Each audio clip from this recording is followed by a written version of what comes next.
When something is important enough, you do it even if the odds are not in your favor. What makes innovative thinking happen? I think it's really a mindset. You have to decide. A company is a group organized to create a product or service, and it is only as good as its people and how excited they are about creating. I do want to recognize a ton of super talented people. I just happen to be the face of the companies. It's okay to have your eggs in one basket as long as you control what happens to that basket.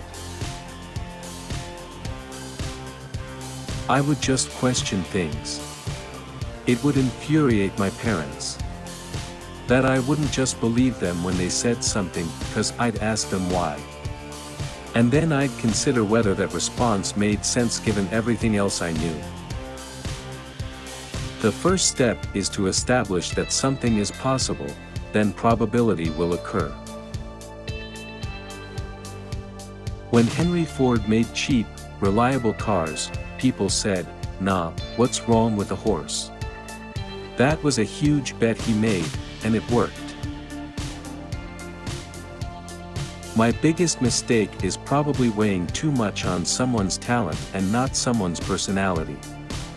I think it matters whether someone has a good heart.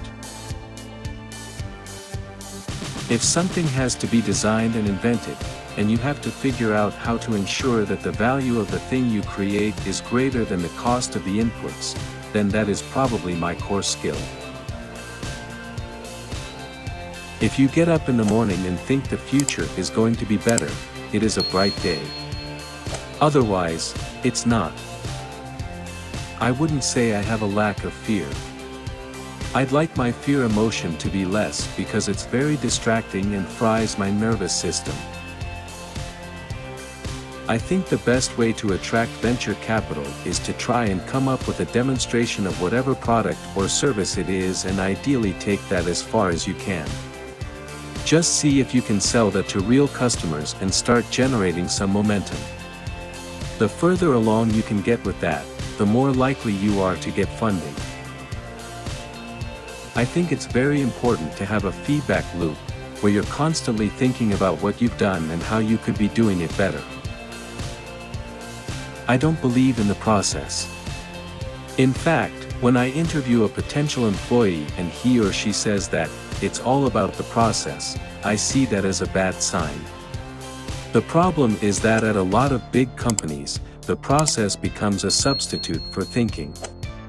You're encouraged to behave like a little gear in a complex machine. Frankly, it allows you to keep people who aren't that smart, and who aren't that creative.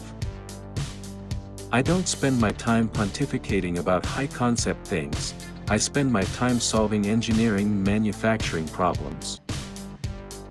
Some people don't like change, but you need to embrace change if the alternative is a disaster. People work better when they know what the goal is and why. It is important that people look forward to coming to work in the morning and enjoy working. People should pursue what they're passionate about. That will make them happier than pretty much anything else. It's very important to like the people you work with, otherwise life, and your job is gonna be quite miserable. I'm interested in things that change the world or that affect the future, and wondrous, new technology where you see it, and you're like, wow, how did that even happen? How is that possible? The brand is just a perception, and perception will match reality over time. Sometimes it will be ahead, other times it will be behind.